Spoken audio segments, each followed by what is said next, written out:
நம்முடைய ஆலயத்தில் அவர் வந்திருக்கிறார். இனி துக்கத்தோடு அல்ல நம்முடைய ஆலயத்தில்.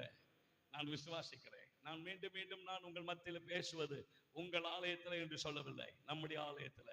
இது தேவனுடைய சபை. கர்த்தர் நம்ம எல்லாரையும் இந்த ஆலயத்தில் வைத்திருக்கிறார். கர்த்தருடைய வருகை தாமதமாக இருந்தால் வருஷத்தின் ஆரம்பத்தில் நின்று கொண்டிருக்கிறோம். இந்த வருஷம் முழுவதும் என் கொம்பு உயர்ந்திருக்கிறது, என் வாய் திறந்திருக்கிறது. இப்பொழுது நான் துக்கத்தோடு அல்ல, கர்த்தர் எனக்கு துணை என்று என்னை சொல்லத்தக்கதா என் குடும்பத்தை கர்த்தர் சாட்சியாய் மாற்றுவாராக. அல்லேலூயா.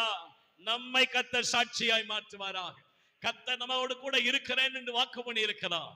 மற்றவர்கள் நம்மை குறித்து சொல்கிற சாட்சிகள் ஒரு பக்கம் இருக்கட்டும், ஆனா இந்த வருஷத்துல நம்மை சொல்ல வைப்பார். ஆமென். நம்மை சொல்ல வைப்பார். கர்த்தர் எனக்கு துணை செய்தார் ஐயா, ஆண்டவர் எனக்கு உதவியா இருந்தார், ஆண்டவர் எனக்கு அனுசாரியா இருந்தார், ஆண்டவர் என் பட்சம்